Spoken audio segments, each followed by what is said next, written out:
5 hours before our wedding, I found her with the DJ in the storage room. I lost control and punched him. Blood everywhere. Then police found something in his wallet that changed everything. The morning of my wedding day started like any other Saturday, except my stomach felt like someone had filled it with concrete and shaken it around. Miles, my best man, kept telling me it was normal wedding jitters while we grabbed coffee from the hotel lobby. The venue was only 20 minutes away, and we had planned to arrive early to handle last-minute details before the ceremony at 4. Lily had been acting strange for weeks leading up to this day. She would disappear for hours without explanation, claiming she was handling wedding preparations or meeting with vendors. When I asked specifics, she would get defensive and change the subject. Her phone was constantly buzzing with messages she would quickly dismiss, turning the screen away from me whenever I was nearby. The Riverside Manor was everything we had dreamed of when we booked it 18 months ago. Victorian architecture surrounded by manicured gardens, with a ballroom that could accommodate our 200 guests.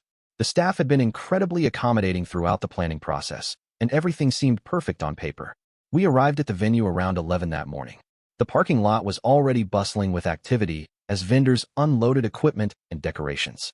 I spotted the catering trucks, the florist van, and the DJ's set-up vehicle parked near the service entrance. Everything appeared to be running smoothly according to schedule. Miles and I spent the first hour checking on various details with the wedding coordinator, Sandra, who assured us that everything was progressing beautifully. The flowers were being arranged in the main ballroom, the catering staff was prepping in the kitchen, and the sound system was being tested. I felt a wave of relief wash over me, as it seemed like our special day would go off without a hitch. Around noon, I realized I had left the rings in my car trunk, along with some emergency supplies Lily had insisted I bring. I told Miles I would be right back and headed outside to retrieve them. The parking lot was now even more crowded with guest cars arriving early, family members eager to help with preparations. As I walked back toward the main entrance with the ring box and supply bag, I heard voices coming from around the corner near the service area. One voice sounded familiar, and as I got closer, I realized it was Lily talking to someone in hushed but animated tones. She sounded upset about something, which immediately put me on alert. I followed the sound of her voice around the building toward the storage area, where vendors typically kept their extra equipment and supplies. The voices were coming from inside a small outbuilding that served as additional storage space for the venue. Through the slightly open door, I could see Lily standing close to someone, their conversation intense and secretive. My first instinct was to announce myself and ask if everything was okay, but something about the secretive nature of their conversation made me pause. I moved closer to the door, staying out of sight while trying to understand what was happening. The other voice belonged to a man I recognized as Danny, the DJ we had hired for the reception. What I witnessed next shattered everything I thought I knew about the woman I was supposed to marry in 4 hours. Lily and Danny were not discussing music or equipment issues. They were locked in passionate embrace, their hands exploring each other with an intimacy that made my blood run cold. This was clearly not their first encounter, and the familiarity between them suggested this had been going on for some time. The betrayal hit me like a physical blow to the chest. Every strange behavior over the past few weeks suddenly made perfect sense. The mysterious disappearances, the secretive phone calls, the defensive attitude when I asked questions. She had been cheating on me with our wedding DJ, and they had chosen our wedding day to continue their affair. I stood frozen outside that storage room door, watching the woman I loved destroy our future together. The ring box felt heavy in my hand as I realized I would never get to place that band on her finger as we exchanged vows. Everything we had planned, all the dreams we had shared, crumbled in that single moment of devastating clarity. The rage that built up inside me was unlike anything I had ever experienced. It started as a burning sensation in my chest and spread throughout my entire body like wildfire. Every muscle tensed as I processed what I was witnessing, and rational thought began to slip away as primitive emotions took control. I pushed the storage room door open with enough force that it slammed against the interior wall, startling both Lily and Danny. They jumped apart like teenagers caught by their parents, but the damage was already done. The look on Lily's face was a mixture of shock, guilt, and something else I could not immediately identify.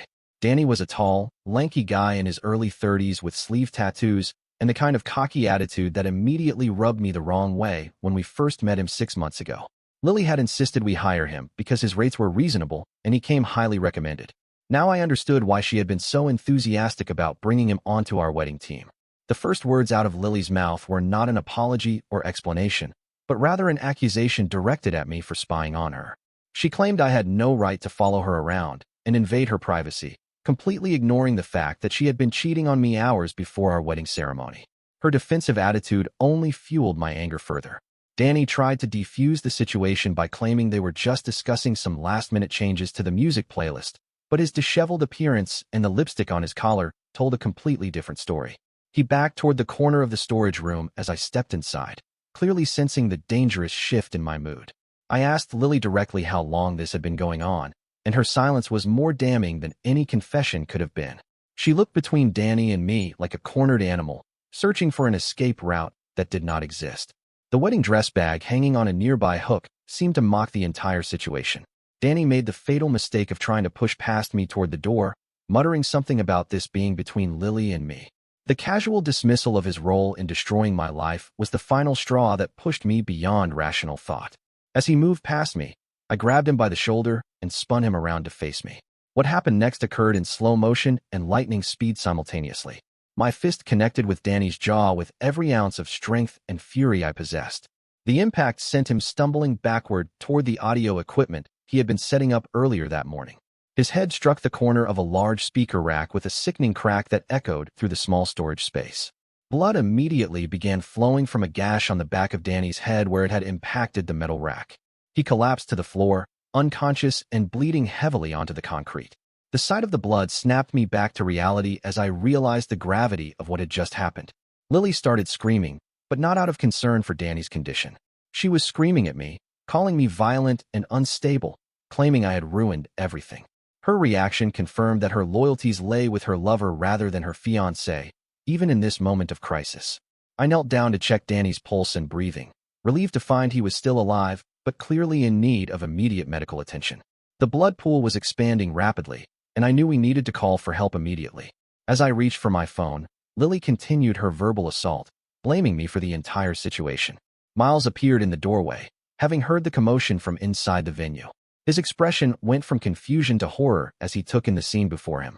Danny unconscious and bleeding, Lily hysterical, and me kneeling beside the injured man with blood on my hands. He immediately pulled out his phone to call emergency services. Within minutes, the storage room was filled with paramedics working to stabilize Danny, while police officers began questioning everyone present. The venue coordinator was trying to manage the chaos while concerned wedding guests who had arrived early gathered outside, wondering what had happened to delay the festivities. Detective Harrison was a weathered man in his 50s who had clearly seen his share of domestic violence cases gone wrong. As the paramedics loaded Danny into the ambulance, still unconscious but stable, Harrison began separating witnesses to get individual statements about what had transpired in the storage room.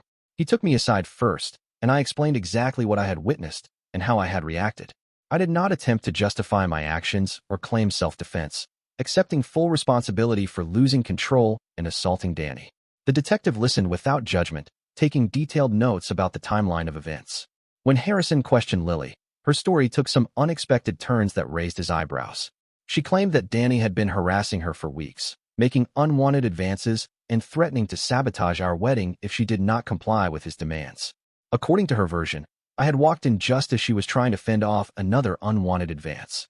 Miles corroborated my account of Lily's strange behavior over the past few weeks, though he admitted he had attributed it to normal wedding stress rather than an extramarital affair. The venue staff confirmed that Lily and Danny had been seen together multiple times during planning visits, often in private conversations that seemed more personal than professional.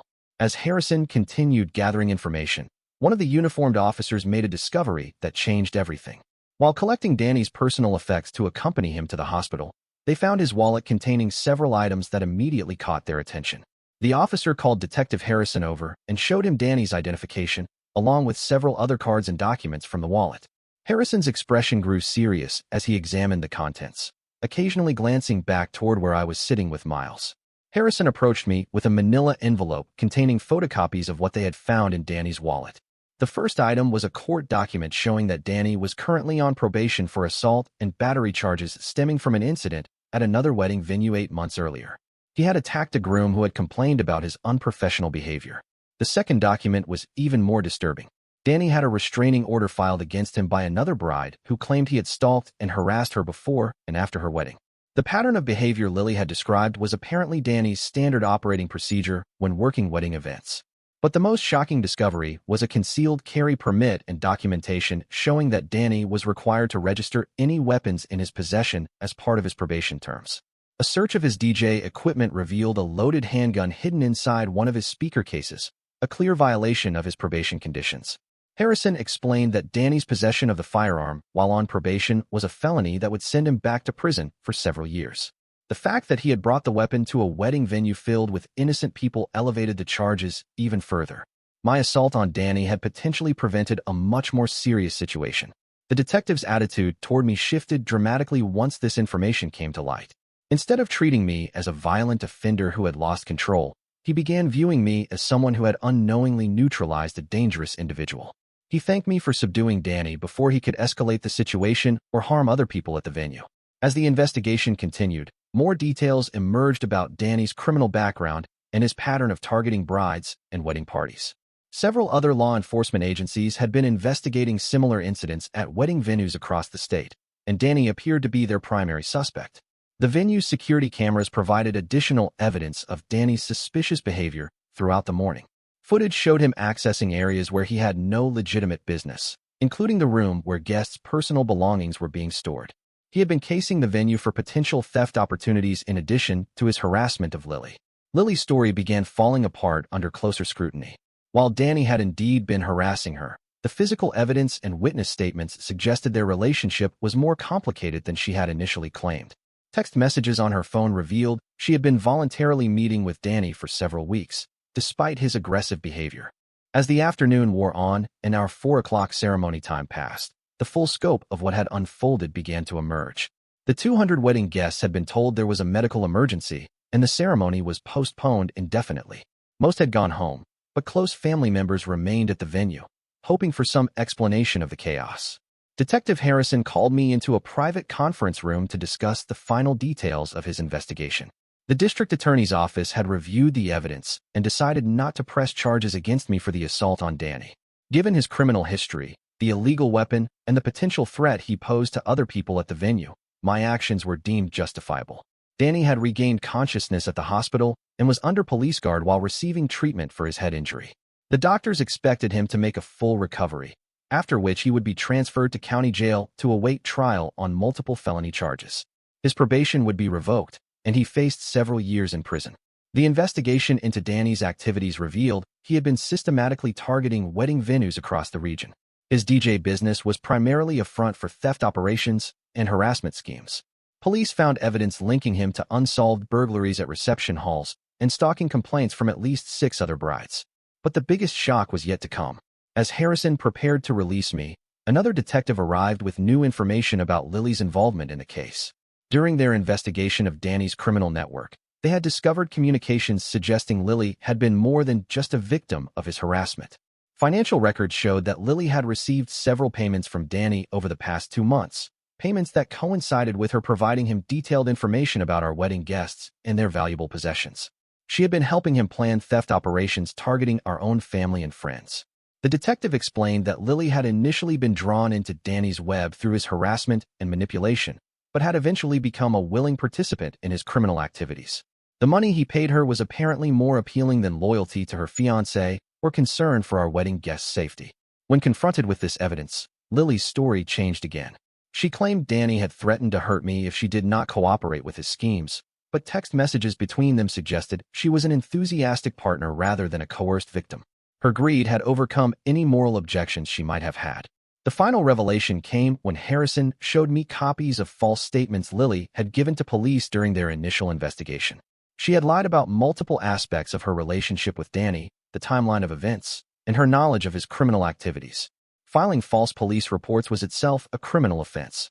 As the sun set on what should have been the happiest day of my life, I watched through the conference room window as police officers led Lily away in handcuffs.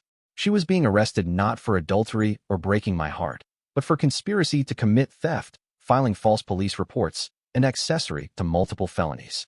The irony was almost too much to process.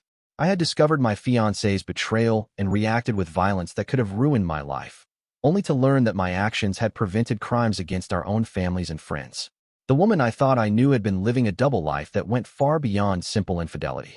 Miles stood beside me as we watched the police cars drive away, taking both Danny and Lily to face justice for their crimes. The venue was now empty, except for cleanup crews removing the decorations that would never be used for their intended purpose. 200 guests had gone home with stories they would never forget about the wedding that turned into a crime scene.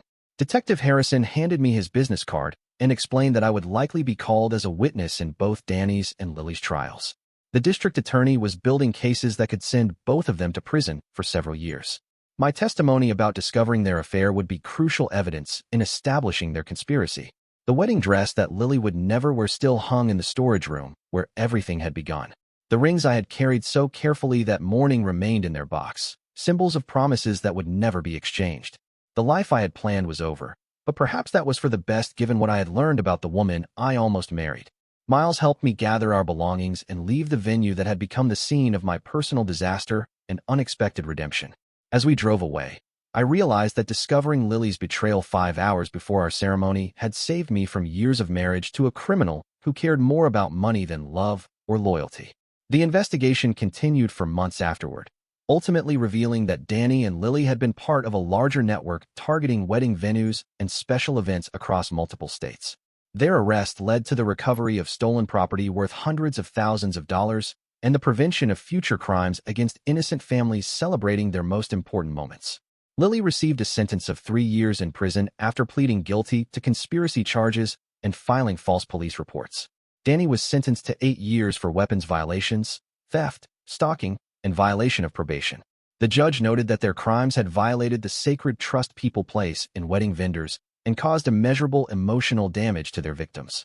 I never spoke to Lily again after that day, though I heard through mutual friends that she continued claiming she was the real victim even from prison. She apparently never accepted responsibility for her choices or showed genuine remorse for the pain she had caused. The woman I thought I loved had been a stranger all along. The punch that could have destroyed my future instead revealed the truth that saved me from a lifetime of deception. Sometimes the worst moments of our lives contain hidden blessings that only become clear with time and perspective.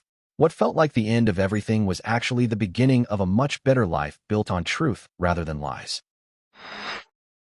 And that's the story. If you're still here, that means you're one of us. So go ahead, hit that subscribe button. I drop new chaos every single day, and trust me, tomorrow's story, it's even worse than this one.